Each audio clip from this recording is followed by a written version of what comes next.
"You filthy bitch! Defending a thief! You're trash, all of you!" Officer Damon Mercer snarled, driving a boot toward the black woman entering the courtroom. He had no idea the woman was Naomi Carter, sworn in that morning as Havenford's new police chief. Walking in, not for permission, but to expose his years of rigged power. Courtroom 3, Havenford District Court, Wednesday morning. Routine on paper, a lifeless in person. Except for the black young man cuffed behind the defense table, feeling every fluorescent buzz like a verdict. No cameras, no reporters, just scuffed benches and peeling paint. Locals whispered that once you stepped in, wearing shackles, the conclusion was written before anyone sat down. Adrian Carter, age 18. Charge, felony theft of a pricey watch. No prints, blurry footage, only a clerk's shaky ID and a 3-paragraph indictment built from suspicion. The cop running courtroom security that morning was Damon Mercer, a 17-year veteran. Uniform crisp, badge dulled by time, gaze still razor-sharp and ice-cold. Mercer didn't need loud commands. His stance, feet planted, arms folded, kept everyone quiet. A lawyer checking their phone earned a stare that said, "Sit down or disappear." A rookie reporter who once grabbed the wrong seat found himself shoved out, no explanation. Damon didn't wear the robe, but fear traveled with him like jurisdiction. Today his eyes stayed locked on Adrian with pure contempt, not even curiosity. It was the kind of look that didn't require evidence, only a familiar stereotype. To Mercer, young black men were recurring stains, easy to scrub, always returning. He saw darker skin itself as a danger label, requiring no deeper reasoning. The prosecutor, Leonard Hayes, heavyset with drooping eyelids, sleepwalked through the case. He'd already mentally clocked out, knowing the choreography. Accusation, embellished biography, weak defense, quick conviction. Talking about Adrian, Hayes avoided teenager or student. Instead, he called him an individual with previous behavioral concerns at school, twisting 3 tardies into a history of repeated disruptions. Details that mattered shrank, ones that didn't ballooned. Hayes mumbled into the microphone, just loud enough to formalize the narrative. No one in power cared to correct him. The defense lawyer, a middle-aged woman with frizzed hair and shaking fingers, seemed unsure why she was even there. She never introduced herself to Adrian properly. She praised his cooperation, though no one had truly questioned him. She never challenged the flimsy evidence, never attacked the clerk's story, never mentioned missing camera angles. Her closing line, "We hope the court sees this as youthful misjudgment," wasn't a defense. It was surrender disguised as advocacy, and every regular in the room recognized it. This courtroom had been rehearsed to numbness. Everyone knew their powerless role. People saw the injustice, but nobody held a microphone big enough to matter. Mercer didn't move until Adrian tried to glance back. Damon stepped forward, fingers tightening on the cuffs, leaning just hard enough to whisper through pressure, "You move only when I allow it." Adrian swallowed fury, jaw clenched, eyes burning but dry. Behind him, a woman shook her head. A young man gripped his phone but never raised it to record. A polished white couple stared at their shoes. Everyone watched, everyone understood, and everyone had learned to stay silent. Until the rear courtroom door opened quietly. A black woman stepped inside, dark coat, file in hand. No apology, no rush. She looked straight at Adrian, and something in her gaze sliced through Mercer's instincts. At first, she was just another black woman in a black coat, maybe 5'5", hair pinned neatly, barefaced, walking with that unsettling calm of someone who knows their destination. She entered from the side door, gripping a thick folder. No announcement, no escort, no request to approach. She walked to the front row and simply stood. In a room where people tiptoed, begged, and asked permission, her posture was a rupture, straight spine, level eyes, quietly rebellious, saying without words, "I don't fear you." No badge visible, no counsel at her side. The notary peeked up, then down. A clerk hesitated mid-keystroke. A younger officer glanced away to avoid her eyes. Nobody told her to leave. Something about her composure made people cautious. She wasn't aggressive, just firmly present. And in that building, unafraid meant dangerously unpredictable. Mercer noticed. He'd been scanning the room on autopilot until she disrupted his map. He turned, frowned, seeing a stranger with no sticker, no summons, no box to check. He walked toward her, measured and slow. He'd spent years shrinking people with proximity, accustomed to eyes dropping before his voice even left his throat. This time, she didn't step back. She met his stare, steady and unflinching. That unnerved him more than shouting ever could. Fearless eyes complicated his usual script. "Who do you think you are?" he asked, low but sharp enough to cut. Heads turned. No one volunteered an answer on her behalf. She gently placed the folder down, opened an envelope, and pulled out a document. She didn't wave it, just held it against her chest, facing the fumbling judge. Mercer hated deliberate silence, especially from someone who wouldn't bow. He stepped in front of her line of sight, taking the stance he used on street demonstrators. "I asked who you are," he repeated, colder now. She slid half a step sideways, avoiding contact without retreating, eyes fixed on the bench like he didn't exist. Heat flooded his neck. He felt control slipping. "Get out," he hissed. "No summons, no standing. You're disrupting court." A guard reached for his radio. Mercer waved him off. Damon moved closer, voice taut. "Who do you think you are? Walking in like you run the place?" And he expected her to finally flinch, to crack. Light from a side window traced the tired lines around her eyes. Still, her gaze stayed clear. He was close enough to hear her steady breathing, but not her backing down. To Mercer, silence could be resistance, and resistance demanded punishment. Her refusal to react threatened the whole order he'd carved out with glares and bruises. His fingers twitched toward her shoulder, maybe to shove, maybe just to prove he could touch what she represented without consequence. A chair clattered behind him, startling the room. Damon's practiced mask cracked. Naomi's composure throttled his ego, built on automatic obedience.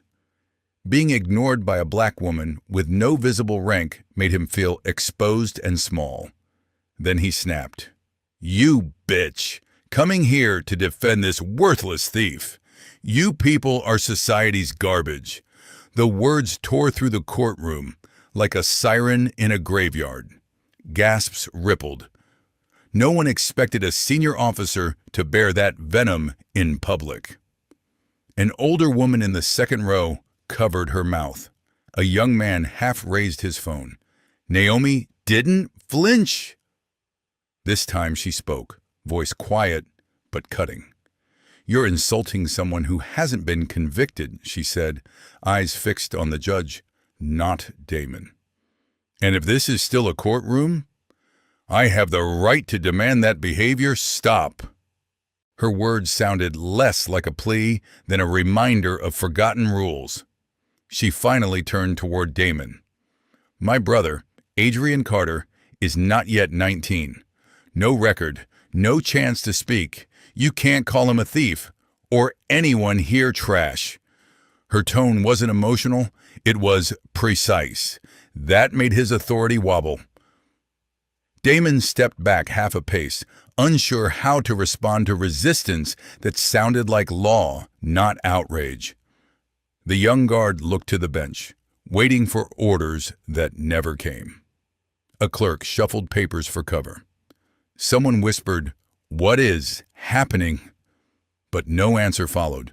Mercer's fortress was cracking. Instead of retreating, he clung to the only strategy power had taught him: crush the challenge. His fists clenched, loosened, clenched again. Veins throbbed in his neck.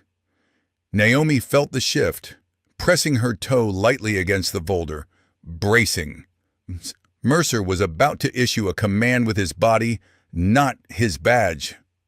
The stenographer's fingers hesitated, sweat dampening his collar. The prosecutor peeked over folded hands, watching Damon like a live grenade. The gallery braced for whatever came next. To Mercer, raising his voice should have restored fear. But Naomi didn't tremble. She stood grounded, speaking in the language of rights he'd long weaponized for himself. In her eyes, he wasn't a guardian of justice anymore, but someone justice had finally approached. That terrified him more than any shout or lawsuit. The judge tapped the gavel weakly. "Order!" he croaked, sounding like a man begging the storm to calm. No one truly obeyed. All attention clung to Damon's trembling shoulders. The sounds around Mercer dimmed. No rustling paper, no typing, just his heartbeat roaring. This wasn't professionalism anymore. It was a naked rage over lost dominance. Naomi stayed still, hands open, one foot anchored. She looked like someone who knew a hit was coming, but had already decided not to surrender her dignity to it. Then Damon twisted his hip and kicked hard, without warning, not defending himself, not stopping a weapon, just a furious blow from a man cornered by the truth. His boot slammed into Naomi's upper chest and shoulder. She crashed backward into the front bench, papers exploding from her folder like gray birds under harsh white light. A gasp, a toppled chair, a muffled cry, and then a suffocating silence. The system had just bared its teeth in the very room built to restrain them. Mercer had done this movement hundreds of times in hallways and alleys with no cameras. He called it order. Today, he did it in front of a judge, and God, in his mind, it wasn't violence, it was discipline. Naomi wasn't a woman or citizen to him, just a loud black problem barging where she didn't belong. He expected fear, tears, scrambling hands. He imagined the usual hush returning, the room accepting that he was still the law, his kick another unrecorded warning. Instead, people looked at him differently, less frightened, more disgusted. A chair scraped softly as someone shifted away. Damon felt his grip on the atmosphere, slipping. Naomi didn't plead. She didn't scream. She crawled up, collecting each scattered page with careful hands, breathing ragged but controlled, refusing to shrink in front of him. He dropped many people. They always stayed down emotionally, even if they stood up physically. Naomi, bruised but steady, rattled him because his favorite weapon had failed. The security guard at the door froze, fingers on his radio, unsure which protocol covered this. Hayes leaned forward, hand over his mouth, eyes wide, saying nothing. The judge's fingers trembled on the gavel. He looked more stunned than scared, unprepared to discipline brutality from the very side of the room wearing badges. An older woman whispered, "Oh my God!" then silenced herself like she'd overstepped. A little girl buried her face in her mother's coat, sensing danger without understanding it. No one moved. That kick had turned the courtroom into a crime scene. The badge on Damon's chest suddenly meant something rotten, not protective. At the center of it all, Naomi rose, one hand on the bench for support, the other pressing the bruised place where his boot had landed. She didn't hide the pain, but she didn't let it command her. She walked back into sight, shoulders squared, every eye in the room following. Naomi's voice came low but steady. "If you can act like that in a courtroom with a judge and prosecutor," she said, "what happens where nobody's watching?" The question hovered, heavier than any closing argument. It wasn't just for Damon. It indicted everyone who had normalized his violence by staying politely silent. Nobody objected, nobody pushed back, because they couldn't. Her words were a mirror, and every person in that room saw a piece of themselves reflected there. Damon clenched his jaw, chewing on rage, not remorse. There was no argument that didn't incriminate him further. Naomi hadn't come to debate. She'd come to reveal. A middle-aged woman dabbed at tears. A clerk dropped his pen and left it on the floor. The judge finally looked at Damon with visible anger, not weary indulgence. Naomi bent to gather the last pages, a thin sheet folded in thirds, stamped red with fresh ink, glinted under the overhead light as she picked it up. She held it against her chest, facing the bench. "My name is Naomi Carter, newly appointed Chief of Police for Havenford. This morning's appointment is already filed with the mayor. The document here is an emergency certified copy," she continued. "And yes, I have full authority to immediately suspend any officer who publicly abuses their power." Silence thickened. A pen dropped somewhere, metal ringing like a tiny bell. A security guard glanced at his partner, silently acknowledging that the command structure had changed. Nobody in the room looked at Damon with the old reflexive deference. His presence no longer equaled order. It felt like liability, a live wire in a crowded hallway. Someone whispered, "That's really her," as if confirming a rumor. But explanations no longer mattered. Naomi's presence had already rewritten the story of this trial. Damon stared at the paper like it was a weapon he'd never trained for. His lips moved without sound. He searched the room for allies and found only turned faces. He stood there, badge still pinned but authority evaporating. Naomi didn't gloat. She simply breathed, calm and composed, making it clear the real trial had already shifted. The official case would drag on in paperwork. But the moral verdict landed when the woman he'd kicked stood, named herself, and announced exactly who guys she could take down. Less than 4 hours later, video of Damon's kick flooded social media. Shaky phone footage from the back row, but audio crisp enough to catch his slur, unfiltered. "You people are society's garbage." The clip needed no commentary. The leg swing, Naomi's fall, the sick thud, those images looped endlessly, too raw to ignore or rationalize away. Captions sprouted, "When power snaps, justice kicked in uniform. The chief and the cop who attacked her." Outrage didn't need hashtags, but they exploded anyway. Online detectives dragged up old internal meeting audio. Damon's voice surfaced, "I don't need the law. If they won't listen, you kick them until they're scared." Matched with the courtroom video, that quote ignited a firestorm. Memes plastered his midair boot over inspirational posters. "Boot of Shame" trended, mocking his supposed commitment to community safety. The Havenford Police Department's official account became a target. Every feel-good post, Every recruitment ad flooded with screenshots of the kick and comments asking, "This your hero?" News outlets started digging. Buried complaints, suspiciously tidy reports, unresolved use of force allegations. Damon stopped looking like an aberration and started resembling a symptom of something deeper. Not everyone backed Naomi.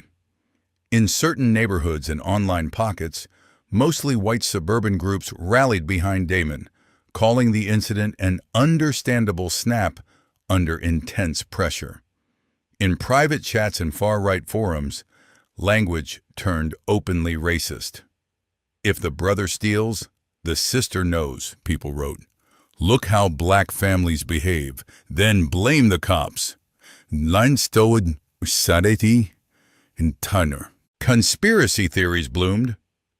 Naomi supposedly staged the whole thing, leveraging her new promotion to frame Damon.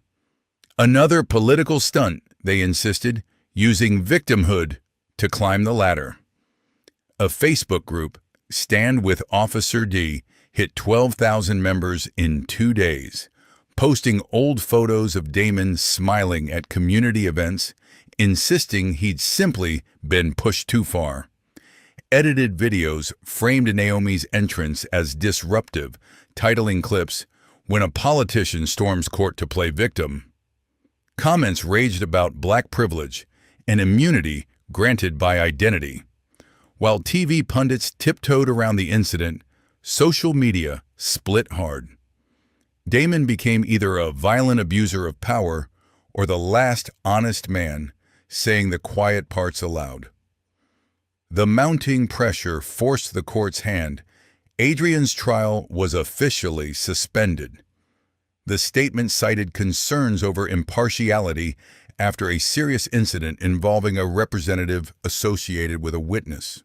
No one wrote after an officer kicked the new chief, but everyone understood. Justice stepped aside again, rearranging itself around the fallout of one violent act. This time, though, the story refused to sink. Havenford, a city long numb to quiet brutality, had to stare at it in high definition and choose a side. In her first week as chief, Naomi skipped the usual press tour. No smiling podium shots, no rehearsed new era slogans for local news. Instead, she camped on the 4th floor. Internal affairs and citizen complaints. Her first directive wasn't staff reshuffles.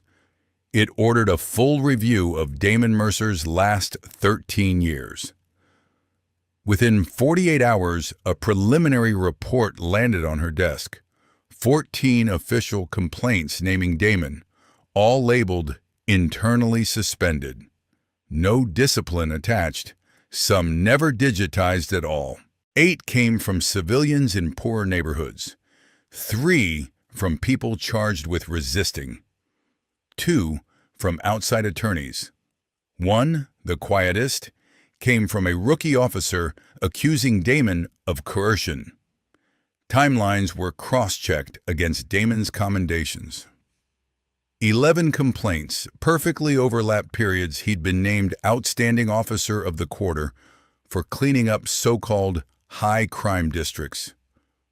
1 complaint read, "I signed a confession after being kept past hours without a lawyer.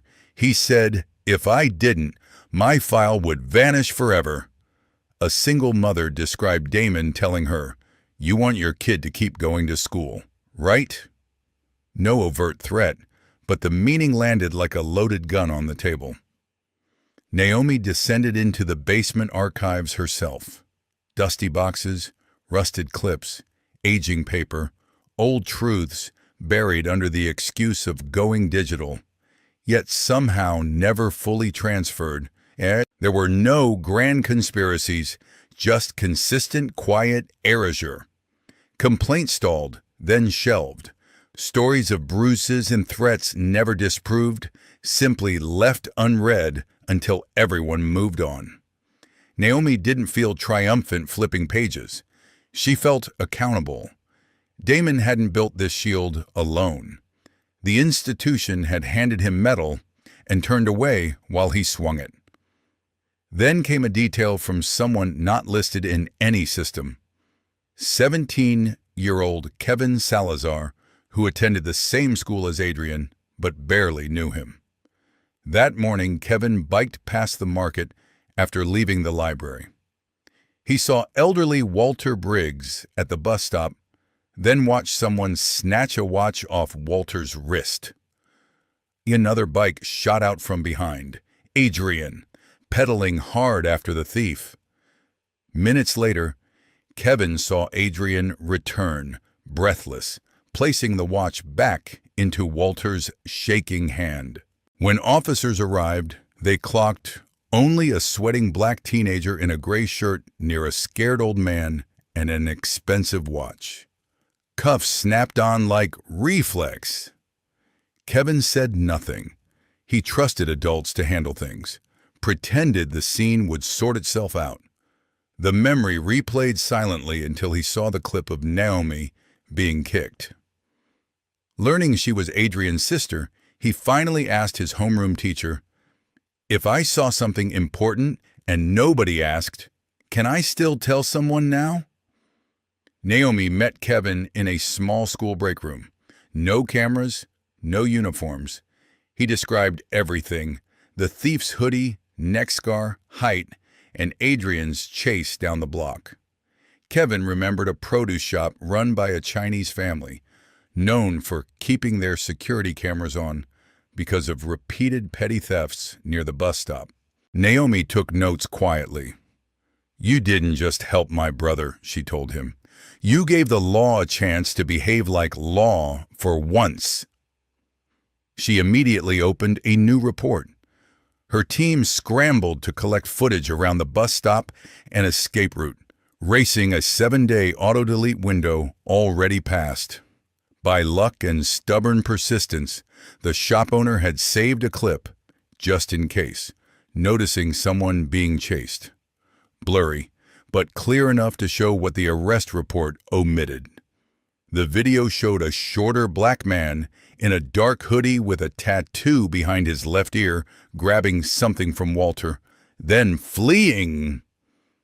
Seconds later, Adrian appeared, chasing on his bike, returning with the watch in hand before the scene froze on the moment officers arrived. No theft, just intervention. For years, Damon had been a symbol of stability in Havenford, not because he inspired trust, but because fear masquerading as order felt like safety to people far away. He wasn't brilliant or strategic, but he acted without hesitation. The system loved that more than it loved nuance or truth. Speed over scrutiny. Reports with his name were short. Suspect identified at scene. Appropriate force applied. No significant civilian harm. Boxes checked. Performance metrics satisfied. Questions discouraged. Complaints appeared when praise did. They were tucked away under labels like resolved internally, with no external review. Damon's persistence in rough tactics was sold as courage in difficult neighborhoods. He shook hands with 3 mayors, starred in a local documentary, Inside the Badge, boasting about neutralizing threats quickly. He believed every word of his own mouth. The stolen watch call felt routine. Damon arrived in under 2 minutes, saw Walter trembling, and Adrian holding the watch. That was all the confirmation he thought he needed. No questions for witnesses. No search for the fleeing rider. Adrian's protest never registered. Damon twisted his wrist, shoved him down, and wrote the report before backup arrived. By nightfall, Damon's supervisor texted, "Nice work." By morning, his name circulated for another commendation. Adrian wasn't a person. He was a shiny line item. At first, Naomi Carter was just another name to Damon, a new face in a long parade of complainers, activists, and grieving relatives he'd outlasted. He expected her to shout, then disappear, He hated discovering she had a badge, a title, and the education to challenge him on his own playing field. When he learned she was Adrian's sister, his blood felt like it reversed course. Not from fear, but from pure resentment at coincidence refusing to stay convenient. To him, she hadn't earned a voice the way he imagined he had, through calloused hands and late-night patrols. Her authority felt like theft, not appointment. Her refusal to bow or rage broke his unwritten rules about who speaks and who stays quiet. Yelling should have restored his hierarchy. Instead, she used the law against him. In the days after, Damon didn't sleep through the night. His name was everywhere. Old interviews and quotes recirculated as punchlines. His swagger replayed as evidence. At the station, greetings cooled. People still stepped aside in hallways, but not out of respect, out of tension, measuring whether standing near him was worth the risk. He feared not termination, but the loss of atmosphere. Those heavy silences that once followed him, the instant compliance that had defined his sense of self. Naomi never threatened revenge directly. She simply asked questions that had no safe answers for him. For a man unused to being questioned, that was the deepest cut. On the day of Adrian's new hearing, the courtroom packed early. Reporters, law students, and neighbors from streets that knew Damon's name too well, all crammed into wooden seats. Adrian, now in a plain white shirt instead of county jumpsuit, stepped onto the stand. His hands shook, but his eyes stopped dropping at every authority figure. For the first time, he could tell the story without interruption. Naomi stood in the back, in the so-called neutral zone, commanding the room by just existing. The vegetable shop footage played. The hoodie-clad thief with the neck tattoo snatched the watch and ran. Adrian followed, then returned to Walter with the stolen item. The image was grainy but undeniable. Walter confirmed it was Adrian who'd come back sweating, apologizing for not catching the thief, not the one who robbed him. Then Kevin testified, voice shaking but clear.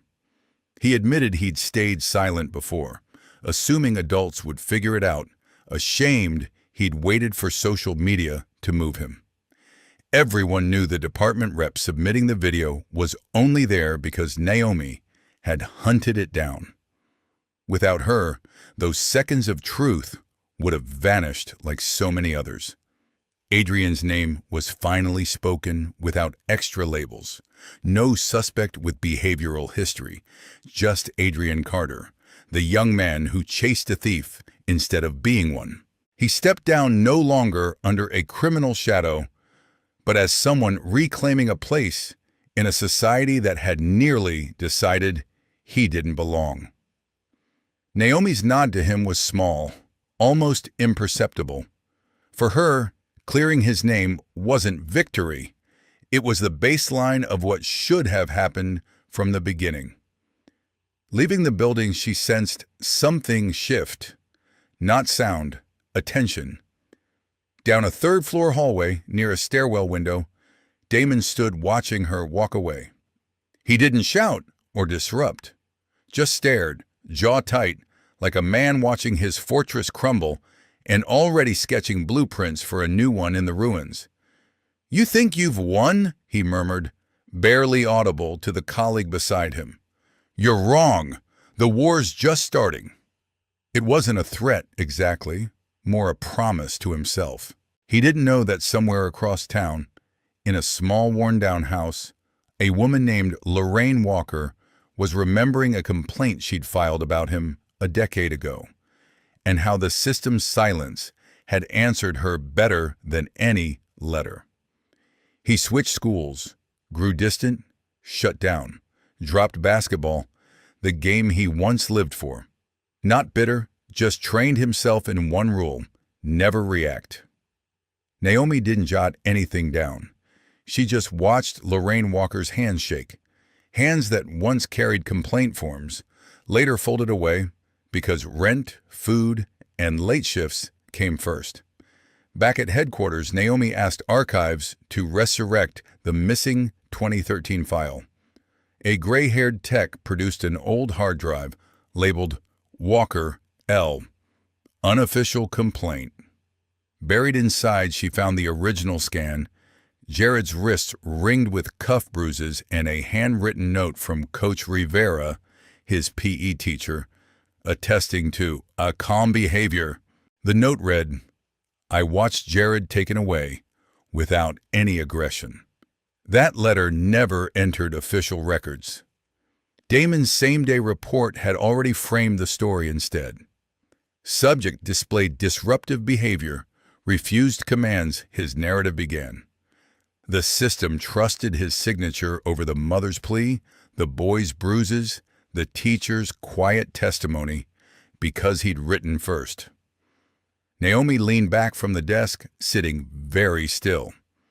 Then she changed the file status. Reopen for internal review. Potential historical misconduct. Request for corroboration. The screen flickered in acknowledgement. She knew no one would be cuffed tonight because of this. But for the first time in 12 years, Lorraine Walker appeared without the phrase, insufficient evidence. To Naomi, every ignored complaint was a stolen narrative. Each stolen narrative raised kids who stopped believing justice existed because it had once looked away from them. If she could drag those stories back under the lights, maybe faith hadn't died. Maybe it had just been waiting for someone stubborn enough to speak the names. Once Naomi started opening sealed cases publicly, anonymous envelopes trickled in. First one, then 3, then 5. No return addresses, just printed warnings in clipped, icy phrases. You're poking at what was meant to stay buried. Guard your career if you want to live. Guard the truth if you're ready to disappear. One envelope held only a photograph, her apartment window, shot from across the street at night, curtains open. No caption needed. The message was simple. We're watching. No need for signatures. Damon didn't have to leave fingerprints. The residue of those who'd prospered under him had started leaking in whispers, threats, and shadowy glances. Rumors spread that she was leveraging the chief's title for political ambition. Anonymous emails accused her of sleeping with a prosecutor she'd barely spoken to outside court. On a closed law enforcement forum, a post went viral, falsely claiming Naomi once abstained in a neighborhood budget vote, costing officers raises. No proof, just enough to sour trust. Whispers didn't need verification. Doubt was more potent than any direct blow. That night, the eve of her preliminary report's release, Naomi worked alone in her lit office. Blinds open, lights bright, no attempt to hide. If someone stared from the street, she wanted them to see exactly one thing. She was still at her desk. Her workspace looked like a front line. Damon's file, suspended, incident logs, unsigned witness statements, Lorraine's thank you letter, and Kevin Salazar's testimony all lay spread like evidence of two eras colliding. A young officer knocked, handing her another envelope.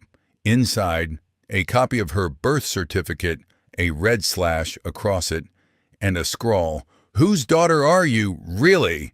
No return address, just a faint office printer watermark. Naomi set the envelope aside. Burning it would be surrender. Silence would be worse.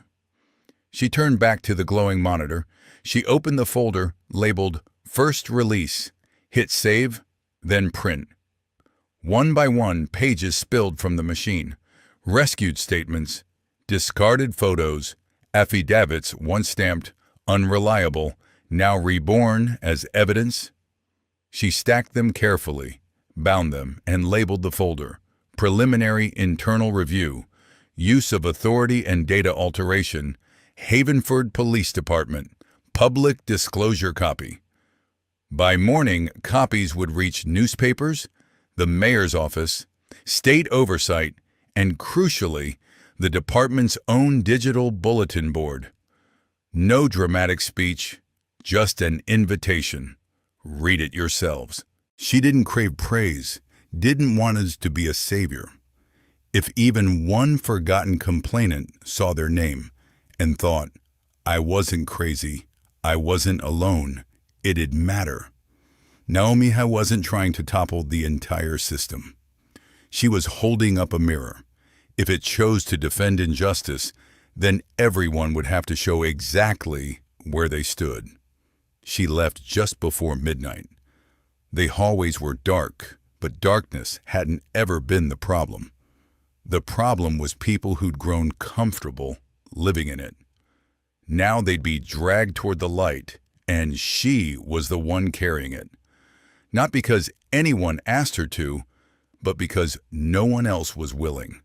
The press room overflowed, not from glossy invites, but curiosity. What happens when a police chief who survived official violence exposes an entire constellation of buried misconduct? People needed to see. Behind the podium, a large screen waited. No flags, no slogans. Naomi stepped out holding nearly 70 pages titled Preliminary Findings in Enforcement Abuse and Data Manipulation, Havenford 1999-2022. What froze the room wasn't the title. It was the map projected behind her. A satellite view of Havenford, carved into neighborhoods like surgical cuts. Red dots marked every recorded arrest over 2 decades, at first scattered, then blooming thick over the east and south sides, where residents of color made up 82%. Naomi zoomed into one cluster, Sector 7. 241 arrests in 4 years, 196 tagged potential public disorder, nearly 90% targeting people of color or immigrants. Then names appeared. Primary arresting officer, Damon Mercer, 37 cases. A line graph beside it traced his arrest spikes alongside the dates of his commendations, rising in eerie synchronization. She barely had to explain. The visual spoke louder than speeches. Another overlay popped up, showing that, on average, 1 complaint appeared for every 6 arrests Damon made. Not one of those complaints had ever triggered a full disciplinary hearing. Not one!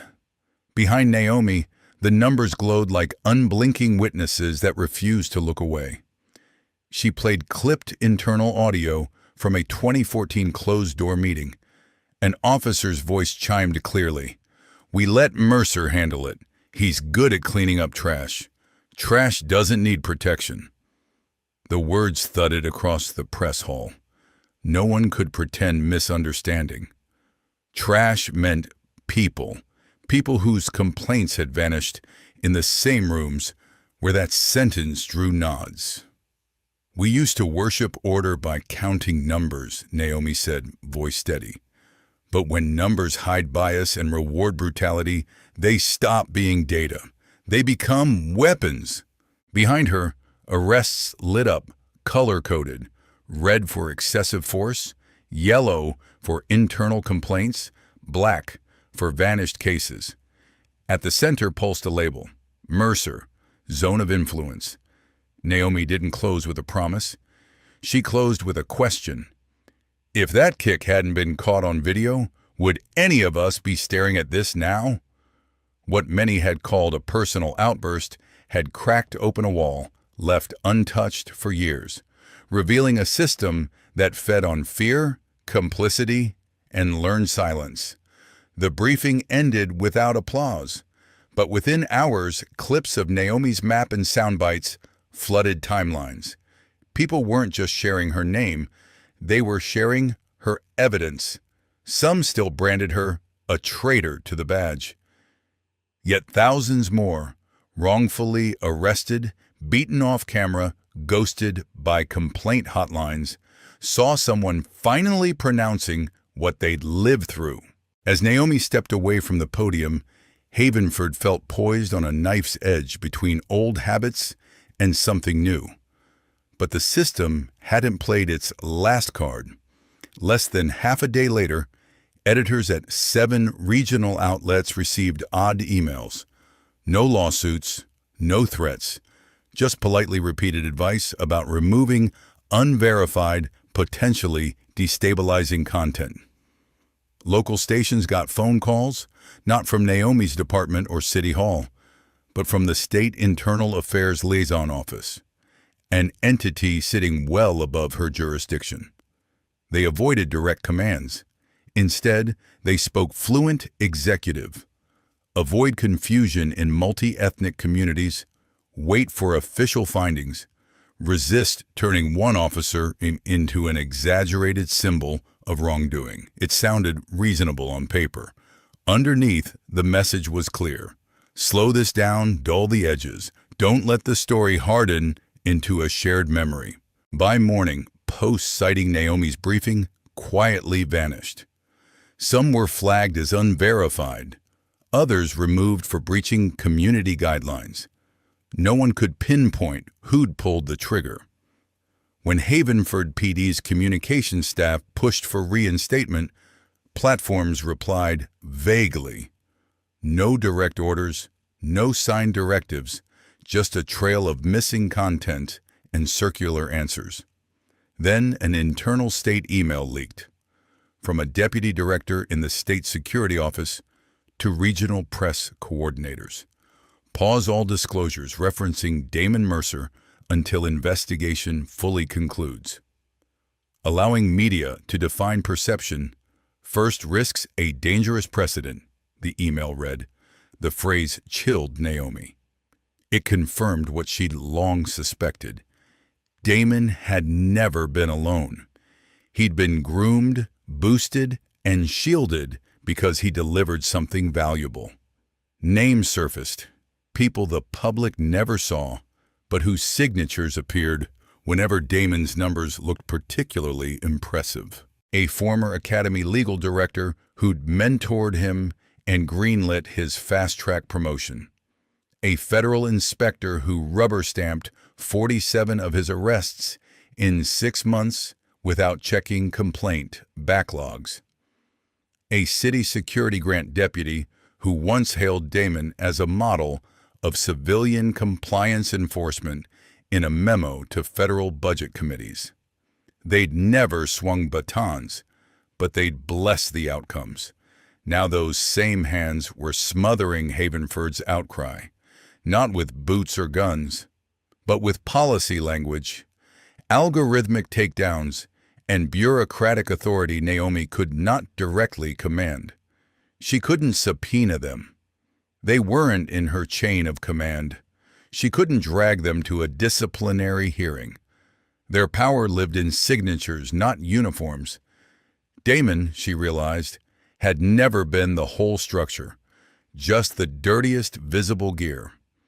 The real machine lived above him, rewarding his efficiency while ignoring the human cost. At first, Naomi thought she was chasing a rogue cop, but every file, policy chain, and grant justification whispering his name revealed something bigger. He was a product. A formula had been in place long before her badge. On paper, it sounded neutral: lower crime, boost efficiency, maintain public safety metrics. The implementation twisted everything, unspoken. Whoever hit the number stayed, however they managed. One report showed that during Damon's peak years, Havenford secured nearly $11 million in federal impact grants. Those grants cited sharp crime drops in low-income districts patrolled by Damon's task force. Almost none of his arrests led to convictions.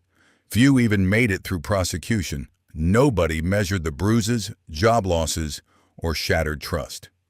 Only one thing endured: the data.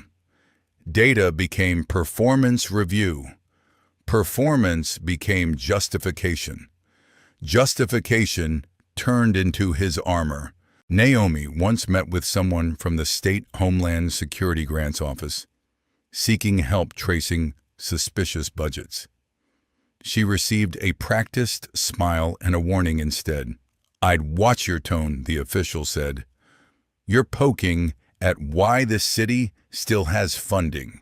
If you want to keep your seat, drop it." It didn't sound like a threat. It sounded like gospel. Damon was a convenient link, effective, measurable, and disposable only if a suitable replacement appeared. Even when Naomi mapped the chain of responsibility, the system barely flinched. It didn't care about ruined lives. It cared about one question: who can keep producing those numbers? In one closed meeting, a state policy advisor told her plainly, "If you keep involving Mercer's name in public disclosures, funding will freeze until we conclude our internal process." "That takes time," he added.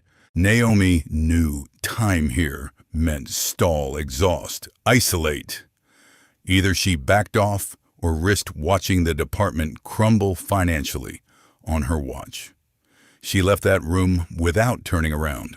The door shut like bulletproof glass, separating her from an inner circle that had never expected to answer to someone like her. Former allies kept their distance. Federal conference calls evaporated. Big-name newspapers shifted tone, complimenting her bravery while insisting her findings required more rigorous external confirmation. On a quiet Wednesday, Adrian walked out of county lockup. No reporters, no slogans, just his mother, waiting with the worn jacket he'd worn to his first hearing. He didn't speak at first. He wrapped her in a long hug, clinging not to avoid crying, but because he finally sensed he was leaving more than bars. Back home, the kitchen still held the same chipped table and complaining chair. But that night's dinner felt different, weighted with things Naomi finally decided to share.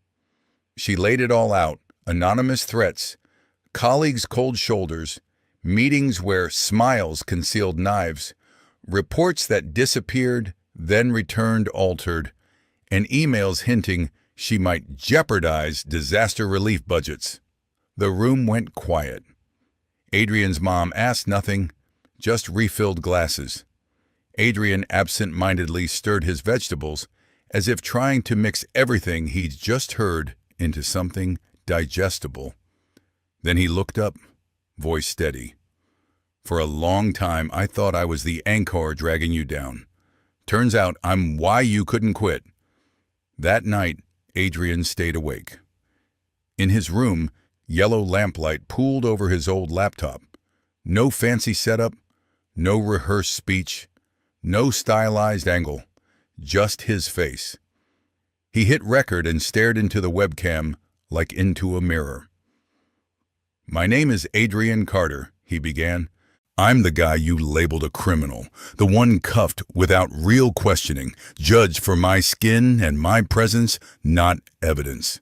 The one whose sister you kicked in open court." His voice didn't crack. It didn't roar. Something about its calmness forced viewers to lean closer, as if he were telling them something they already knew but avoided. He recounted Damon's grip, the courtroom silence, Naomi's fall, the months-branded suspect. "I stayed quiet because I felt ashamed I'd dragged her into this mess. Now I understand," he said. "Staying quiet doesn't protect anyone. I'm done with that. I'm speaking for what she tried to protect. Nobody should get hit for standing up."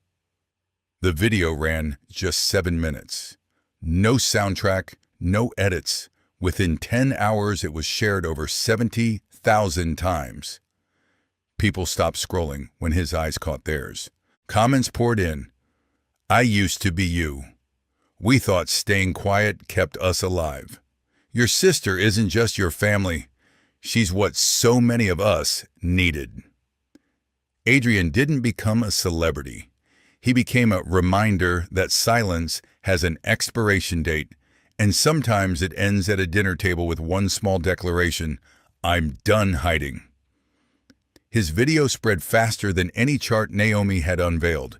No infographics, no heat maps, just a young man's story, once buried under someone else's paperwork. He spoke plainly.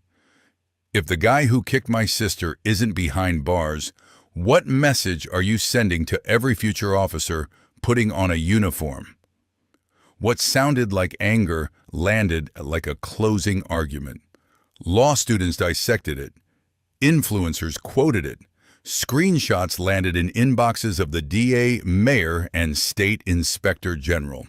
For the first time, pressure didn't flow from statistics. It poured from ordinary people who'd long assumed their voices would evaporate before reaching anyone's desk. Media couldn't sidestep it. This wasn't just an assault on a chief. It was a citizen once denied a voice, forcing the court to finally hear him. Within 72 hours, the DA's office phones rang nonstop. City councilors, PTA groups, neighborhood associations, all asking the same question, "He's still free? Why?" A coalition of black veterans released an open letter.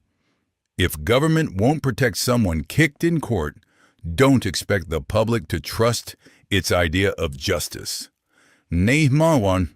The push didn't come from seasoned activists, but from nurses, warehouse workers, bus drivers, people who'd once avoided Damon's eyes and now refused to look away. By day 3, the DA issued a statement. Officer Damon Mercer would be taken into custody pending investigation into aggravated assault, abuse of authority, and unlawful use of force. No more vague wording. Damon's name finally appeared not as a model officer, but as alleged perpetrator. A scanned detention order circulated online, proof many believed they'd never see.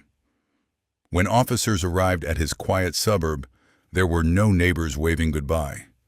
Just a plain sedan, 2 detectives, and a front door opening onto a different future. Damon stepped out in a wrinkled t-shirt, hair uncombed, face tight. Cameras didn't lurk at a distance. They stared at him level, catching every blink. He said nothing as they cuffed him. This time, no one called him a symbol of order, just a man bound by restraints he'd once snapped onto others. The system that had shielded him now had to explain, under scrutiny, why it took a kick, a video, and a city's outrage to finally let him fall. Interrogation room 2 hadn't changed. Cold chairs, pale walls, mirrored glass. Damon had spent years here playing judge of tone, deciding who looked defensive or cooperative. Today he wore no badge, no nameplate, just standard detention clothes, sweat along his hairline, hands pressed flat on the table to hide the shaking. No detective sat opposite yet. He knew someone watched from behind the mirror. He didn't sense it. He recognized the setup like an architect trapped in his own blueprint. A voice finally broke the stillness, clear through the speaker. No introduction, no rank. "Why didn't you report what happened in that courtroom?" the investigator asked. Damon licked dry lips, searching his mind for old, evasive scripts. He'd once built entire reports from half-heard witness accounts, knowing no one would cross-check. This time, no backup waited outside with coordinated answers. Every word belonged solely to him. For the first time, he couldn't outsource the consequences. The investigator didn't repeat the question. Silence did the pushing. Damon shifted, pretending to adjust his seat, while really stalling for one more second of illusionary control. He started, but the rest drowned in his throat. He glanced at the mirror, expecting reinforcement. Instead, the reflection of a middle-aged detainee stared back. He saw sweat, worry, fear, features he'd once read on others' faces and labeled as guilt. Now they lived in his own, with nowhere else to project them. No one slammed the table. No one raised their voice. The quiet pressed down heavier than any shouted accusation he'd ever thrown at a suspect. Finally, he muttered, "I didn't think it was that serious." The recorder clicked softly. That line entered the file like the first crack in a supposedly unbreakable surface. The organization he'd served prized one thing: never underestimating threat level. In admitting he misjudged that kick, he exposed their worst fear, that he could be wrong. The cameras rolled, pens moved, yet no one hunted for excuses. They just watched Damon, once untouchable, fumble for words he'd never imagined needing. By the third day of questioning, his composure frayed, detention shirt rumpled, wrists scraped from nervous tapping. He spoke less, avoiding the mirror's gaze like it burned. He waited for some higher up to barge in with salvation. No one came. No late-night call. No hold-off. "We need to talk strategy." Just absence. The first major blow came from his own side. His attorney filed a withdrawal notice, citing the client's failure to provide necessary, truthful information. A polite phrase, but everyone understood. "You're not worth losing credibility over." Hearing it, Damon's eyes widened, fists clenching, not to fight, but to hold onto something evaporating. Within 48 hours, more signs surfaced that his protective net was dissolving. A former supervisor declined to testify to his character, citing schedule conflicts that clearly weren't real. A policy board member who'd once praised him as integral to community stability quietly resigned, blaming health, avoiding any public link to his collapsing reputation. The state civil security director, prominent at his 2017 medal ceremony, offered 3 words to reporters: no further comment.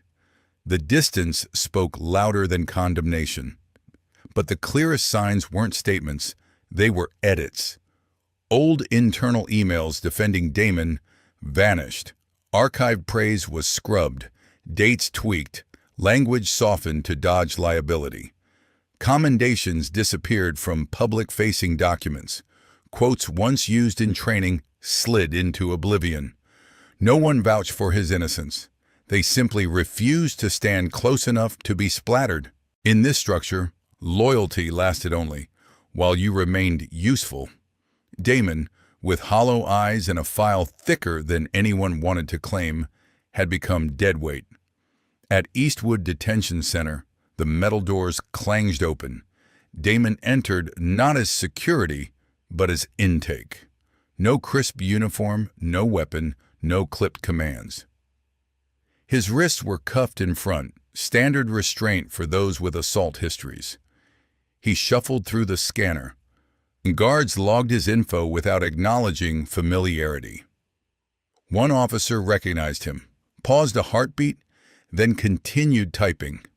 Not hatred, just calculated distance. Associating with Damon now meant drawing curiosity from auditors and journalists. An older guard who'd once processed staff grievances turned away as Damon passed into Hall D, the wing reserved for inmates with prior abuse complaints. He knew that corridor well.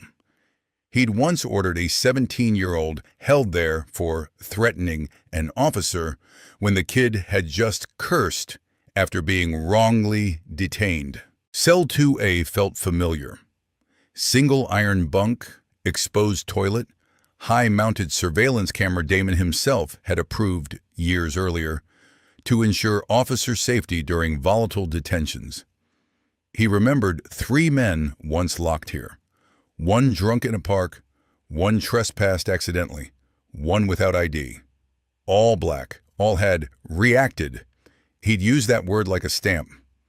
Now he sat on the same thin mattress, cuff marks raw on his skin, sweat at his neck, realizing he couldn't press a buzzer and command anything anymore.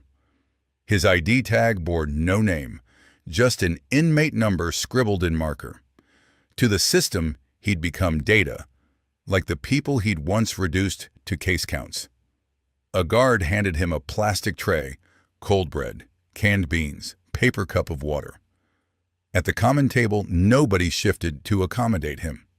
No taunts, no greetings, just absence of fear. For the first time in his adult life, he occupied a space where his presence didn't bend the room. He barely slept. Not from the overhead light or guards' footsteps, but from the eyes across the block, staring, not with terror, but with a heavy, quiet satisfaction. During morning cleaning duty, Damon pushed a mop past a row of cells. A stocky black man leaned on the bars, voice gravelly. "Remember 88 King Street, Mercer?" Damon froze half a second. He didn't need details.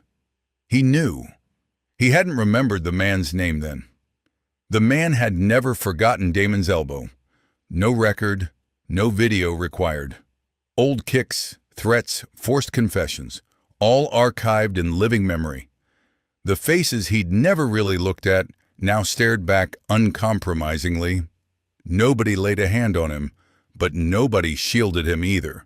To staff, he was high risk, not to others, but to the institution's reputation if anyone retaliated. So he ate alone, exercised alone, existing as a kind of ghost in the middle of a triangle formed by resentment, contempt, and long-delayed reckoning. A younger inmate whispered, "That's Mercer." Thought he'd be bigger, then softer. "He shakes just like we did." Damon heard it. It lodged under his skin. Without fear, the empire he'd built collapsed. Every barked order, every staged photo, every stern hallway stare had always depended on people shrinking. Now no one did. Outside, many assumed the story ended with Damon's arrest. Naomi knew a single name on a warrant didn't erase the culture that had allowed him to flourish. She began where most injustice had been buried, the civil complaint stamped insufficient grounds. She requested 15 years of records, focusing on those dismissed without substantial investigation. Over 1,200 files landed on her desk. Most came from people of color, unhoused residents, teenagers, undocumented workers, the voices easiest to ignore when resources ran thin. Some complaints were 3 lines long, others failed over technicalities like missing signatures. Naomi didn't see clerical errors. She saw selective listening polished into bureaucratic habit. Instead of tossing them to the same old channels, she created an independent review team of non-uniformed members, public defenders, a data professor, a community organizer, and one particular survivor. Cole, the man whose teeth Damon had broken and then charged with resisting, sat at the table. Naomi's first offer wasn't an apology, it was access to his file. "You don't need my forgiveness," she told him. "You need to see what they wrote when they thought you'd never get to read it." They called the effort Review at the Root. No reform slogans, no glossy logo. Just a simple mission: reopen every door where silence used to be the final answer. From there, both Naomi and Damon stepped into uncharted territory, one rebuilding a system from exposed fractures, the other confronting himself without armor, because justice finally meant facing the person in the mirror. Silence has a cost we can no longer afford. If you are in your 60s, 70s, or beyond, you have seen enough of life to know that silence can be both a shield and a prison. Many of you remember when speaking up could cost you your job, your reputation, or even your safety. So people learned to keep their heads down, to look away, to say, "It's not my business." The story of Naomi Carter and her brother Adrian shows exactly what that kind of silence allows to grow. A veteran officer like Damon Mercer did not become bold overnight. He became bold because year after year, people saw what he did and decided it was safer to stay quiet. Judges looked away. Supervisors smoothed over complaints. Neighbors said, "That's just how it is around here." By the time Damon kicked Naomi in open court, he had already practiced that same cruelty in hallways, alleys, and back seats where no one dared speak. Older Americans know that this pattern is not new. Some of you watched the footage from Birmingham in the 1960s. Police dogs and fire hoses turned on peaceful marchers and thought, how could they do that? But just as important is another question. How many people saw the early warnings and said nothing? In Havenford, the early warnings were there. Complaints filed and quietly buried. A teenager like Jared Walker, who came home with bruised wrists and a look in his eyes that said, "I will never trust them again." A mother who filled out a form only to be told the matter was handled internally. Silence did not keep anyone safe. It taught men like Damon that they could act without consequence. For those of us in our later years, this story asks a hard question. Where have we chosen comfort instead of courage? We may not be able to march like we once did, but our voices still matter. A phone call, a letter to a council member, a question asked in a church meeting, a refusal to laugh at a cruel joke. These are not small acts. They are the beginning of breaking the habit of silence. Naomi walked into that courtroom refusing to bow, but the truth is, she should not have been alone. Every older American who remembers what unchecked power can do has a role to play in saying, "No more." Power is a system, not just a bad man. Beni ainitiden taidend. As we grow older, we learn that life is rarely as simple as good guys and bad guys. The story of Damon is not just the story of one cruel officer. It is the story of a system that rewarded him for the harm he caused. Older folks understand systems very well. You have watched factories close, pensions shrink, and hospital rules grow more complicated. You know that decisions made in distant offices can shape the lives of ordinary families. In Havenford, the system around Damon did more than ignore him. It praised him. While mothers cried over bruised sons and frightened daughters, someone in a suit was pinning medals to his chest and calling him outstanding. Grants flowed into the city because his arrest numbers looked impressive on paper. Policymakers saw fewer reported crimes and called it success, never asking what it cost. The data that should have protected the public became a shield for abuse. Complaints disappeared in filing cabinets. Supervisors signed off without reading. State officials quietly suggested that Naomi watch her tone if she wanted to keep funding. Many of you have seen this movie before. It played out in factories that pushed workers too hard, in hospitals that rushed patients through, in nursing homes where understaffed aides did their best in impossible conditions. Someone up top was counting numbers, not people. For older Americans, this lesson cuts deep. We cannot be satisfied just seeing one man in handcuffs and calling that justice. Yes, Damon finally sat in the same kind of cold interrogation room where he once judged others. Yes, he shuffled through a jails where his name no longer carried fear. But if the system that created him stays in place, there will be another Damon, and another after that. Real accountability means following the trail upward to the supervisors who looked the other way, the officials who blessed the numbers, the committees that treated human suffering as a cost of doing business. Many of you have grandchildren now. You do not want them to grow up in a world where a badge is feared instead of respected. That means demanding more than a single arrest. It means supporting leaders like Naomi when they insist on opening old files, publishing real numbers, and inviting ordinary citizens into the process. It means treating data not as decoration, but as a tool to reveal patterns of harm. The older generation understands that systems do not change themselves. People change them, or they stay broken. It is never too late to stand up for the next generation. One of the gifts of aging is perspective.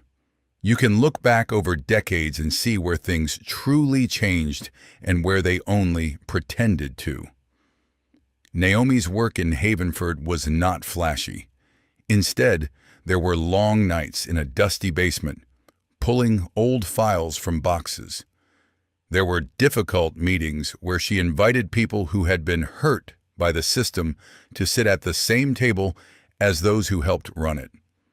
There were young men like Adrian, who went from hanging his head in handcuffs to looking straight into a camera and saying, "I'm done hiding." If you are over 65, you know that real change takes time and repetition. You have watched loved ones fight addictions, rebuild marriages, or slowly heal from grief. Nothing important changes in a day. What makes Naomi's story hopeful is not that she fixed everything, it is that she refused to stop at the first victory. Clearing Adrian's name mattered deeply, but she did not stop there. She reopened Jared's forgotten file.